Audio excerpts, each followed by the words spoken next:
안녕하세요. 깔로아 교육의 조지희입니다. 오늘의 Q&A입니다. 초등학교 5학년 여자아이입니다. 아이가 책을 보고 베껴 쓰는 것도 실수가 많고 받아쓰기, 맞춤법 등을 많이 틀립니다. 어떻게 하면 좋을까요? 라는 질문이 있었습니다. 아마 초등 고학년 자녀를 두신 분들이라면 이런 고민 누구나 한 번쯤은 해봤을 거라고 생각이 듭니다. 저 역시 4학년 딸아이를 키우고 있는데요. 우리 딸이 쓴 글을 보면요. 어떤 글은 정말 잘 썼다 하는 것들도 있지만 얘가 이런 것도 모르나? 하는 글도 사실 있어요.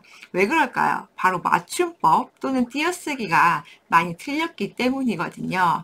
자, 우리가 보통 초등학교 3학년, 4학년 때까지 많이 해야 할 활동 중에 하나가 바로 무엇이냐면요. 글쓰기입니다. 이 글쓰기를 통해서 우리 아이들이 바르게 글을 쓰고 띄어쓰기도 제대로 하는 연습을 많이 해야 하거든요. 실제로 받아쓰기가 초등학교에서 많이 없어졌다고는 하지만 초등학교 3학년 때까지는 받아쓰기를 하는 게 좀 더 좋지 않나라는 생각을 많이 해봤었습니다. 저희 아이가 학교에서 3년 동안 받아쓰기를 했는데요. 받아쓰기를 하지 않았으면 아마 맞춤법 더 많이 틀리지 않았을까 생각이 들기도 합니다. 자, 그러면 초등학교 5학년이라고 했어요. 어떻게 하면 좋을까요? 이미 아이는 성장할 대로 성장을 한 것 같고 1, 2학년이 하는 것들을 하라고 하면 아이가 할까요? 아마 잘 안 할 거예요. 그런데 추천드리고 싶은 책은 하나 있습니다. 바로 무엇이냐면 이 교재는요. 1학년부터 3학년까지 보라고 쓰여 있는데요. 실제로 초등 고학년 아이들에게 제가 이걸 보여줬을 때 헷갈려 하는 부분이 생각보다 많더라고요. 그래서 저는 오히려 방학 때라든지 아니면은 아이들이 쉴 때 뭔가 재밌잖아요. 학년을 꼭 따지지 않고 이때부터 필요한 기초적인 맞춤법과 받아쓰기를 연습을 해보는 거 굉장히 도움이 될 거라고 생각이 듭니다. 물론 이 기적의 시리즈 중에는요, 뭐 기적의 받아쓰기 이런 것들도 있어요. 그런데 제가 보기에는 기적의 맞춤법 띄어쓰기 정도면 고학년이 가볍게 보기에 충분하지 않을까라는 생각을 해봤습니다. 우리 아이들이 어떻게 하면 맞춤법에 맞는 글을 쓸 수 있고 받아쓰기도 어렵지 않아 할 수 있을까 아마 고민을 많이 해보셨을 텐데요.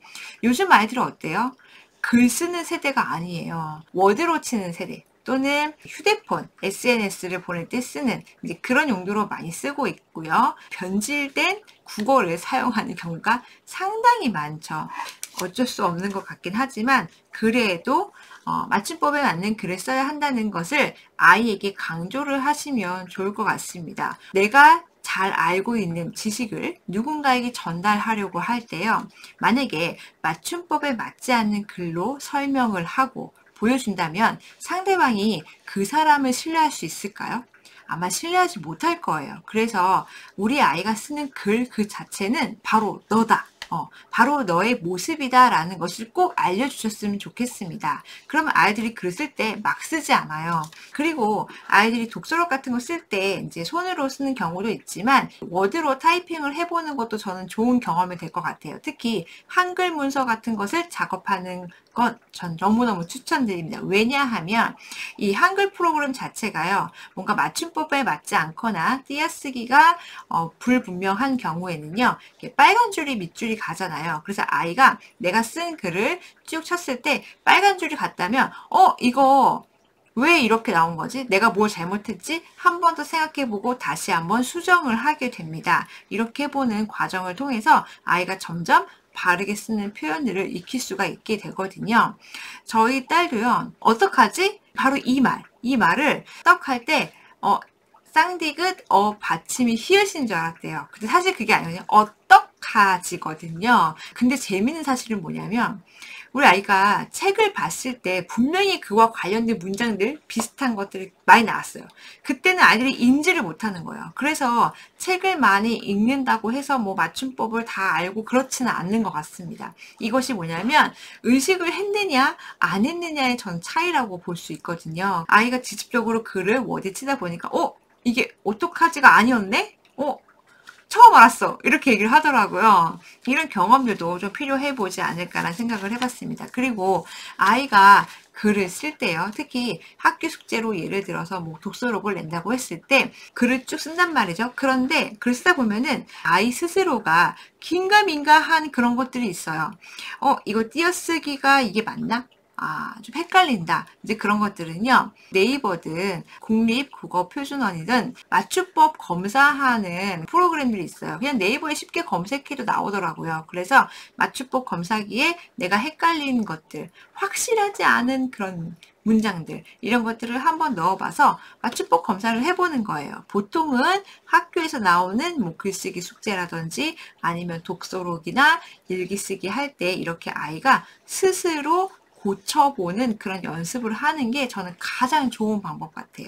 뭐 어떤 교재가 좋다, 뭐 이런 걸 해보세요라도 좋겠지만 사실 아이들이 그럴 시간은 많이 없거든요. 그렇기 때문에 우리 아이가 하는 과제들을 제출하기 전에 검사를 해보고 검토를 해보는 과정을 꼭 거쳤으면 좋겠다라는 생각이 듭니다. 자, 그리고 아이가 평소에 독서를 할 때요.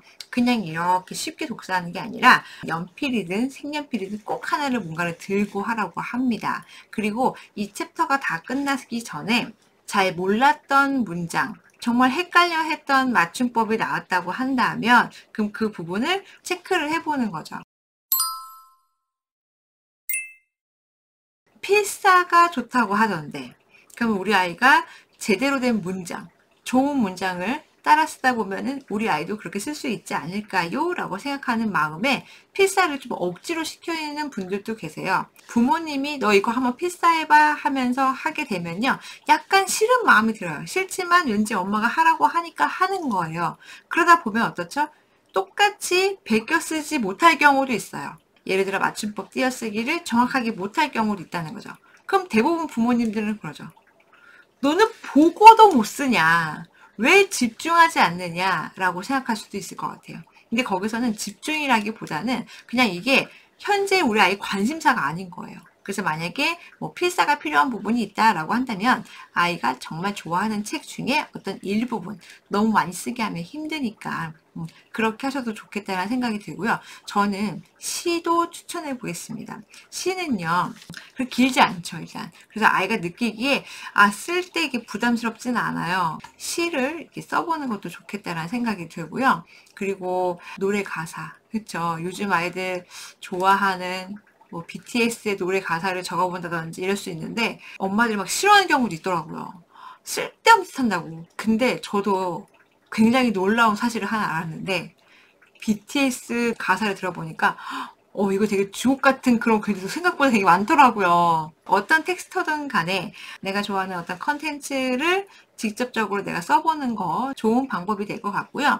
더 좋은 것은 나의 생각, 내가 쓰는 글, 이 글을 본인 스스로가 한 번 더 검토를 해보는 과정을 해보면 좋겠다는 거죠.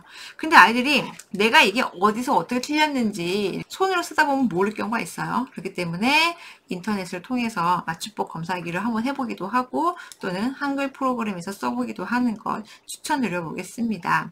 아마 학기 중에는 하기 어려울 수 있어요. 시간이 없어서. 그러니까 방학 때를 이용해서 꼭 해보셨으면 좋겠다라는 생각을 해봅니다. 여러분께 도움이 되셨으면 좋겠습니다. 감사합니다.